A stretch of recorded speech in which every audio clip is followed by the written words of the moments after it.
Government has reaffirmed the rights of people who are eligible to get their pension.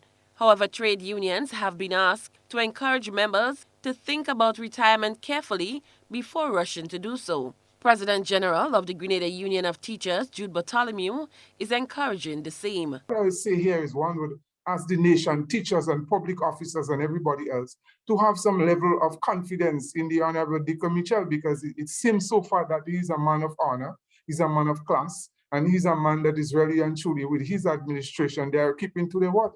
And that's what we're seeing here. And that will boost confidence with the workers of this country, and it will boost confidence with the young people and everybody in the nation to really rally, all right, behind the Honorable Deacon Mitchell, because he's keeping so far with his word. He said he's going to do it. Bartholomew said the news of pension and gratuity payment that government said will commence on November the 30th of this year is a breath of fresh air to public officers. For everybody is a sense of hope, what you are seeing here. And what one would say, yes, is jubilation in the sense and a sense of satisfaction to workers. Remember, that was a long time struggle.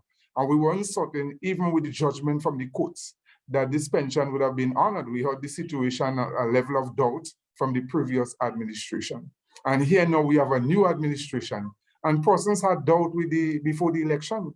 Persons were questioning whether or not the Honorable Deacon Mitchell and his administration will be capable and able to keep their promises of the pension. And you may say in just a few weeks, they did keep to their promise. The GUT leader was asked to shed some light on the difference in figures put forward by former Prime Minister Dr. Keith Mitchell in April of last year to the tune of $465 million, in addition to the average of $120 million more each year for at least the next 37 years, compared to the $60 million retroactive payment as announced by Prime Minister Deacon Mitchell. $60 million that we're hearing about is just for retroactive payments from 1985 to the present.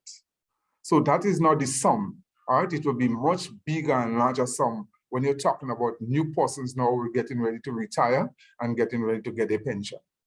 So here you're talking about probably hundreds of millions of dollars.